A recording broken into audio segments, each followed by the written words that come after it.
आपको अगर हमारा चैनल अच्छा लगता है तो सब्सक्राइब करें, वीडियो को लाइक करें और अगर लेटेस्ट वीडियो की इन्फॉर्मेशन चाहिए तो बेल आइकॉन को प्रेस करें। है दोस्तों, welcome to the tech design study. तो आज तक हमने 6 स्टेज को देखा है, 6 स्टेप्स को देखा है, जिसमें पार्टिंग लाइन और गेट का सिलेक्शन कैसे करते हैं, इजेक्शन सिस्टम का हम सिलेक्शन कैसे करते हैं और एयर वेंट को देते हैं, किस तरह से हम एयर वेंट को किसी मोल्ड के अंदर प्रोवाइड कराते हैं,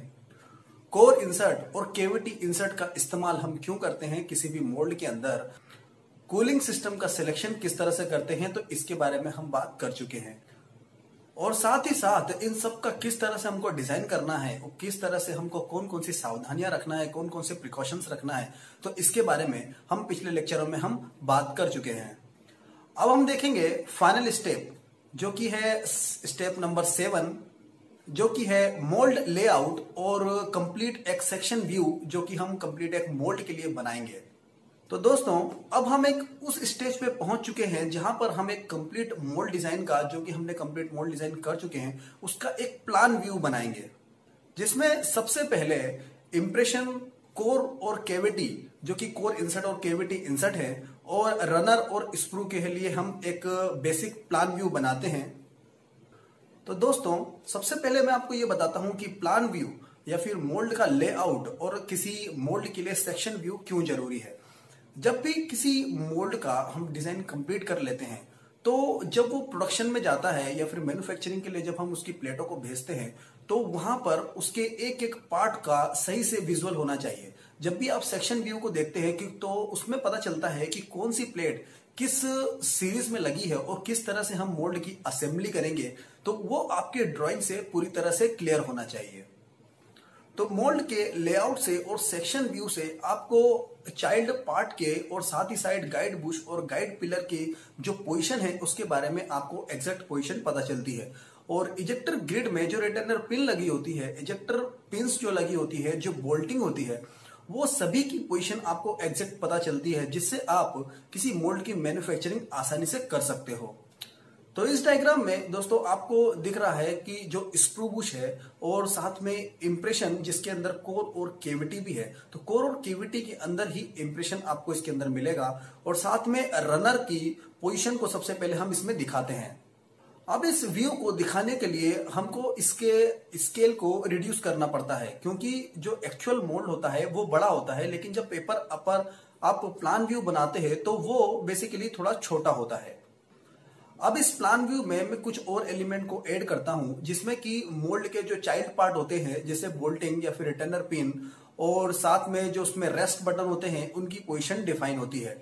अब इजेक्टर पिन भी यहां पर मैं आपको शो कर रहा हूं, जो कि एक प्लान व्यू में आपको दिखेगी। प्लान व्यू में ही आपको कूलिंग चैनल के जो डायमेंशन है वो डिसाइड कर लेना चाहिए कि जो टॉप प्लेट से और बॉटम प्लेट से कितनी डिस्टेंस पे होगा, उसकी एजेस से कितनी डिस्टेंस पे होगा, तो उसको आपको पहले से ही प्लान व्यू में डिसाइड करना होता है। अब हम मेन सेक्शन व्यू की बात करते हैं। तो बेसिकली सेक्शन व्यू किसी भी प्लान व्यू का एक सेक्शन होता है, जिसको हम बीच में से या फिर जिसमें इस तरह से हम उसकी सेक्शन लाइन को काटते हैं कि आपके मोल्ड के जो कंप्लीट एलिमेंट हैं, जिसमें चाइल्ड पार्ट भी इंक्लूड होते हैं, वो आसानी से पूरे एक सेक्शन व्यू में आपको दिख जाए। तो इस प्लान व्यू का, इस टॉप व्यू का मैं कंप्लीट एक सेक्शन काटता हूं। सेक्शन काटने के बाद जो मुझे एक सेक्शन व्यू मिलेगा वो कुछ इस तरह का होगा। इस सेक्शन व्यू में आप क्लियरली देख सकते हो कि जिसमें सबसे ऊपर एक लोकेटिंग रिंग लगी है और उसके बाद स्क्रू बुश की पोजीशन है, और उसके बाद top plate, bottom plate, cavity plate, core plate और इजेक्टर ग्रिड भी आपको दिख रही है, जिसमें इजेक्टर प्लेट और इजेक्टर बैक प्लेट लगी हुई है। ठीक है, नीचे आप देख सकते हो इजेक्टर रोड की पोजीशन जो है वो सेंटर में है, और स्क्रू बुश से स्क्रू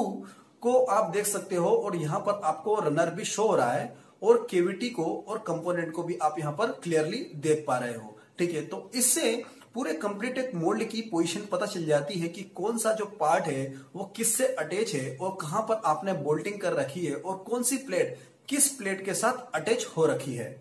तो दोस्तों किसी भी मोल्ड की कंप्लीट एक मैन्युफैक्चरिंग में सेक्शन व्यू बहुत ही इंपॉर्टेंट रोल प्ले करता है, जिसके कारण आपको सभी एलिमेंट्स जो भी मोल्ड में लग रहे हैं, जिसमें चाइल्ड पार्ट और उसके बाद गाइड प्लेयर और गाइड बुश भी इंक्लूड हैं, तो वो आपको क्लियरली शो करते हैं कि कहां पर उनकी पोजीशन है और किस तरह से आपको मोल्ड की असेंबली करनी है।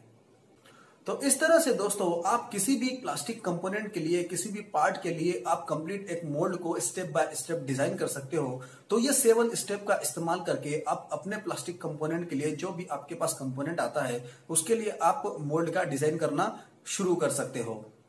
तो दोस्तों इस तरह से आप एक कंप्लीट मोल्ड डिजाइन करके, जो कि स्टेप बाय स्टेप मैंने आपको बताया है, और साथ ही कुछ स्टैंडर्ड का इस्तेमाल करके आप जब मोल्ड को डिजाइन करते हो और आपने कुछ मोल्ड को डिजाइन करने के बाद अगर आपने कुछ एक्सपीरियंस ले लिया है, तो उस एक्सपीरियंस के बाद आप अपनी खुद की टेक्निक का इस्तेमाल करके, खुद के एक्सपीरियंस से अलग अलग आइडियाज का इस्तेमाल करके अलग अलग मैकेनिज्म आप उसमें लगा सकते हो और आप अपने मोल्ड को और बेहतर भी बना सकते हो।